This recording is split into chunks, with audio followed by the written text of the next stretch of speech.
Former President Trump has refused to say whether he believes Russia should win the war or if Putin is a war criminal. Florida Governor Ron DeSantis referred to Russia's invasion of Ukraine as a, quote, territorial dispute. What do you think of that? I think that that's a mistake that too many have made. That's exactly what got the Europeans in this position with Russia in the first place, is that they're too trustful. You can't be trustful of a regime that goes in and tries to take away people's freedoms. What we need to understand is that Ukraine has the ability to win, but we have to think bigger than that. And for them to sit there and say that this is a territorial dispute, that's just not the case. To say that we should stay neutral, it is in the best interest of America. It's in the best interest of our national security for Ukraine to win. We have to see this through. We have to finish it. If I misspoke, I meant to say that Trump refused to say whether he believes Ukraine should win the war, but you obviously knew what I was talking about. You have called Putin a, quote, evil tyrant, and you've said he cannot be trusted. How do you deal with a foreign leader that you cannot trust? Well, first of all, let's look at where we are. So you've got Russia invading Ukraine. You've got North Korea testing ballistic missiles. You've got Iran trying to build a bomb. We've got chaos everywhere, right? But none of that would have happened had we not had that debacle in Afghanistan. The idea that we left Bagram Air Force Base in the middle of the night without telling our allies who stood shoulder to shoulder with us for decades because we asked them to be there. Think about what that told our friends. More importantly, think about what that told our enemies. So now you have this happening. None of this should have happened. Biden had a whole year to prevent that war in Ukraine, and he didn't do it. Russia surrounded Ukraine. Where was everybody? There was an opportunity to stop it. That's what we have to make sure of. So when you're dealing with Russia and China, I'll give you an example. The Russian plane knocked down our U.S. drone a couple weeks ago. Remember that? What did we do about it?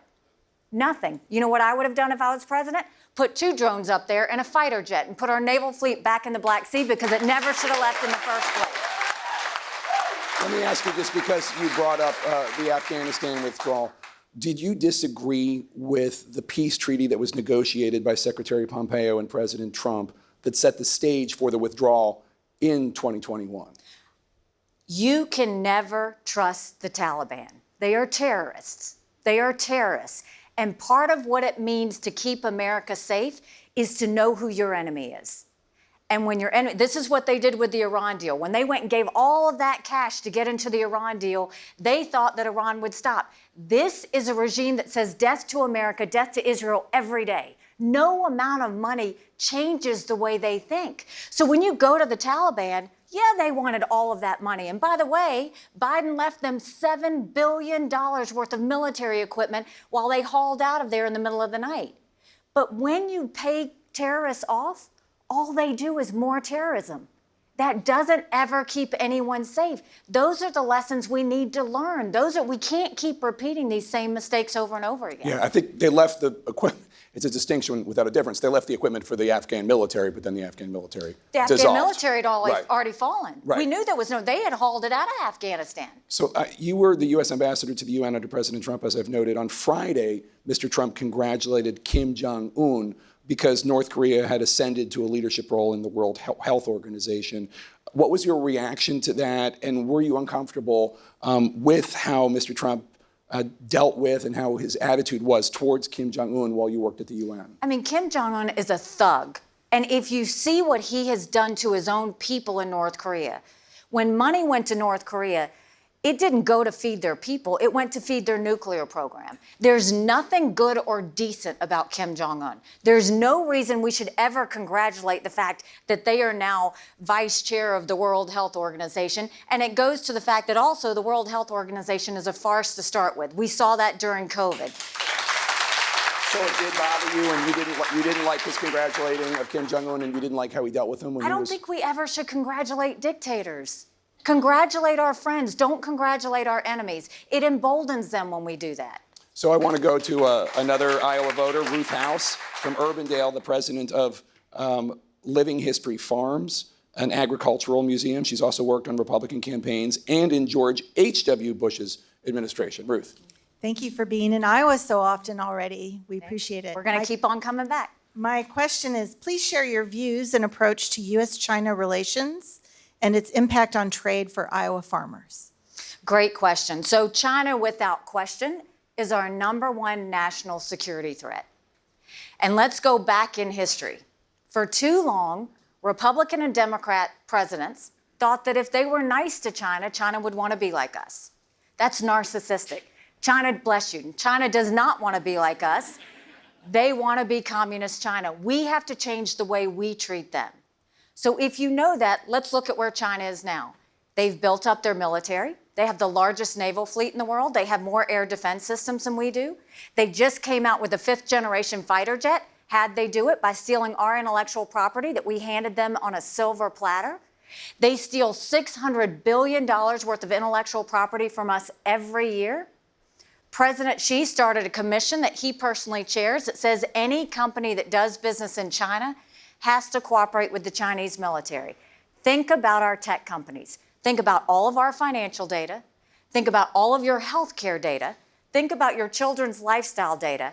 And now know that the Chinese military has all of that. President Xi has said whoever owns the data owns the world. And that's why they're sending spy balloons. That's why they're buying up 400,000 acres worth of farmland near our most sensitive military installations.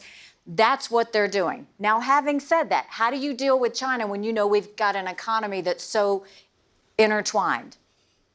You do it through a national security lens, strictly through a national security lens. So I don't care if Americans buy T-shirts and light bulbs from China any more than I care if the Chinese buy agricultural products from our farmers. I welcome that. What I do care about is if it's a national security risk. When you saw we had COVID, they told you to put on a mask. The masks were made in China. They told you to take a home COVID test. You turned it over, it was made in China. You go down to your local drugstore, all those medicines are made in China. What I will focus on is when I become president, the very first day you look at it and say, if China pulled the rug out from under us tomorrow, would we be ready? Would we be safe? That's what we need to do. So I don't want us exporting any tech equipment to them. I want us to make sure we're focused. And by the way, for our farmers, I don't want our farmers to just sell to China. I will be their ambassador. In South Carolina, when I was governor, I sold South Carolina to everyone. I will sell our Iowa farmers and all of their products to Japan, to Australia, to South Korea, to Israel. We can sell it to other countries.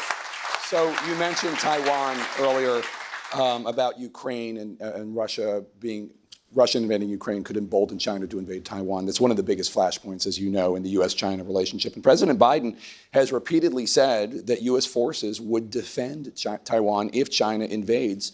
Would you make that same commitment? Well, I think he's looking at this the wrong way. It's about preventing war. So what will prevent China from even going into Taiwan in the first place? There are two things that China and Russia never wanted us to have.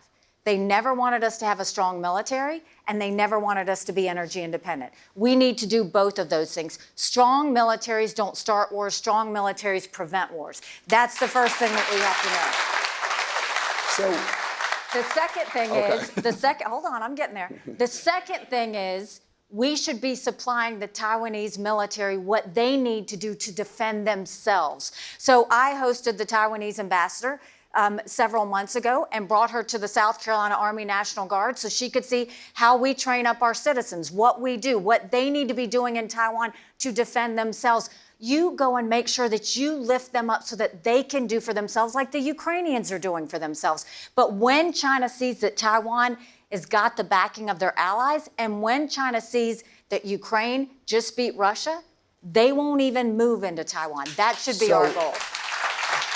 One of the things about the United States vis-a-vis Taiwan is there used to be a thing called strategic ambiguity where the U.S. president, I know you know this, where the U.S. president would not say directly one way or the other, would U.S. forces defend Taiwan if China invaded? And President Biden broke with that. And I'm wondering if you would too. No, what I will tell you is we are going to make sure they have the equipment, the ammunition, and the training to win themselves.